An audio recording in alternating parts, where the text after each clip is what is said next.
Video में आपका स्वागत है। आज हम शून्य का महत्व और शून्य से संबंधित होने वाली सामान्य गलतियों के बारे में जानेंगे। शून्य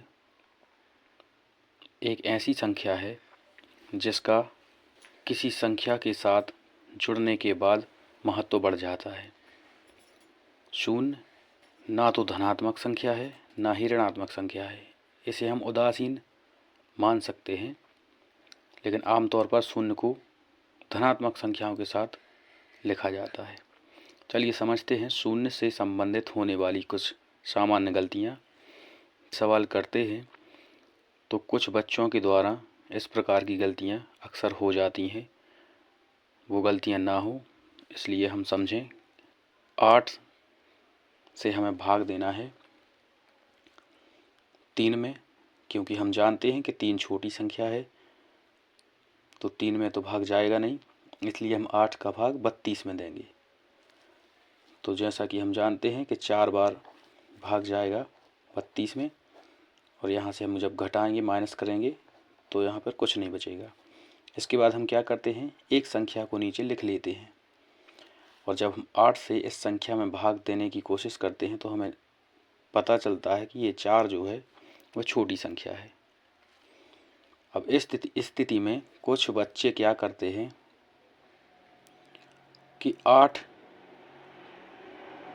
को भी इसके साथ लिख लेते हैं और फिर 8 से यहाँ 48 में भाग दे देंगे, जो कि ये गलत है। यहाँ हमें ये ध्यान देना है कि एक संख्या हम पहले ही नीचे लिख चुके हैं, और यदि वह संख्या छोटी हो, उसमें भाग ना जाए, तो सबसे पहले हम उत्तर में शून्य का प्रयोग करेंगे। उसके बाद दूसरी संख्या हम इसके साथ में लिख सकते हैं।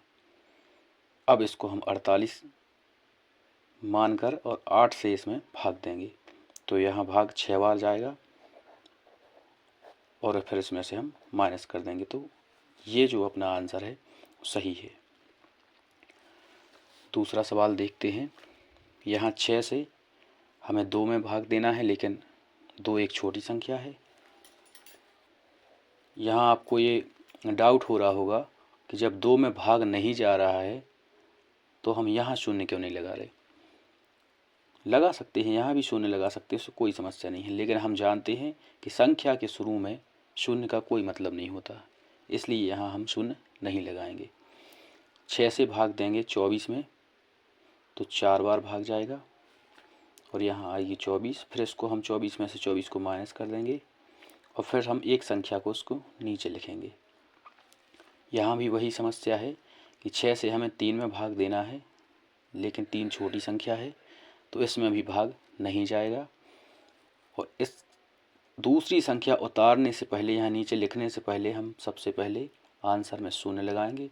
उसके बाद जो भी संख्या है यहाँ पीछे उसको यहाँ लिखेंगे और उसके बाद 6 से हम भाग देंगे, तो 6 से 5 बार भाग जाएगा 30 में, और इसके बाद हम इसको माइनस कर देंगे। तो ये जो अपना आंसर है वो करेक्ट आंसर है। अब इस शून्य का यहाँ कोई मतलब नहीं है, क्योंकि इसका आंसर 405 है। भाग से संबंधित कुछ और सामान्य गलतियाँ जो हम शून्य को लेकर अक्सर करते हैं, जैसे यहाँ 18 से हमें 36 में भाग देना है, तो यहाँ 2 बार भाग चला जाएगा और यहाँ लिखा जाएगा 36, और इसमें से हम माइनस करेंगे जब, तो कुछ नहीं बचता है। फिर जैसा हम जानते हैं कि एक संख्या को हम यहाँ नीचे लिख लेते हैं, लेकिन हमें पता है कि 18 से इस शून्य में भाग नहीं जाएगा, क्योंकि शून्य एक छोटी संख्या है। तो हमें दूसरी संख्या लिखने के लिए पहले आंसर में एक शून्य लगाना पड़ेगा। इसके बाद हम एक संख्या को नीचे लिख सकते हैं, लेकिन यहाँ देखा जाए तो अभी भी जो संख्या है नीचे वह इस 18 से छोटी है। तो अब हमें एक और संख्या की आवश्यकता है। एक और संख्या लिखने के लिए हमें यहाँ एक और शून्य की आवश्यकता पड़ेगी। जितनी संख्याएं, एक संख्या को तो हम बिना शून्य लगा के नीचे लिख सकते हैं, लेकिन उसके बाद यदि वह संख्या छोटी है तो हम दूसरी संख्या या तीसरी संख्या को लिखने के लिए उतने शून्य वहाँ उत्तर में लगाएंगे। फिर इस शून्य को लिखेंगे, तो यहाँ 90 हो गया है। अब 18 से 90 में भाग चला जाएगा, 5 बार में, और जब हम इसको माइनस करेंगे तो कुछ नहीं बचेगा। तो ये इसका करेक्ट आंसर है। ध्यान रखना है यहाँ कि यदि संख्या छोटी है और हम दूसरी संख्या को लिख रहे हैं तो उत्तर में शून्य लगाना है, चाहे एक संख्या लिखें चाहे दो संख्या। दूसरा प्रश्न देखते हैं। यहाँ 12 से हम 25 में भाग देंगे तो 2 बार में जाएगा, और 2 बार में 24 होता है, तो 24 को हम यहाँ से माइनस करेंगे तो यहाँ 1 बचता है। अब यहाँ 1 बचता है तो 12 से छोटी संख्या है 1, तो ये 1 जो है वह घटाने के बाद बचा हुआ है। हमने ऊपर से ये संख्या नहीं ली है, इसलिए यहाँ उत्तर में शून्य नहीं लगाएंगे।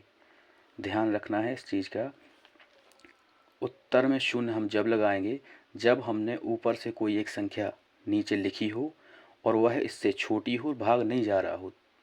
यहाँ जो 1 है यह हमने ऊपर से संख्या लिखी नहीं है, यह तो इसमें घटाने के बाद बची है, इसलिए हम इस 2 को एक बार लिख लेंगे।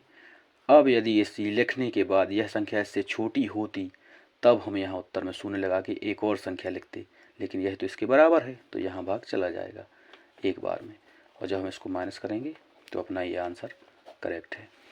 उम्मीद है भाग के सवालों में जो शून्य से संबंधित जो गलतियाँ होती थी उनको आप समझ गए होंगे। वीडियो अच्छी लगी हो तो चैनल को सब्सक्राइब करें, वीडियो को लाइक करें और कमेंट बॉक्स में इन दोनों प्रश्नों के उत्तर लिखें।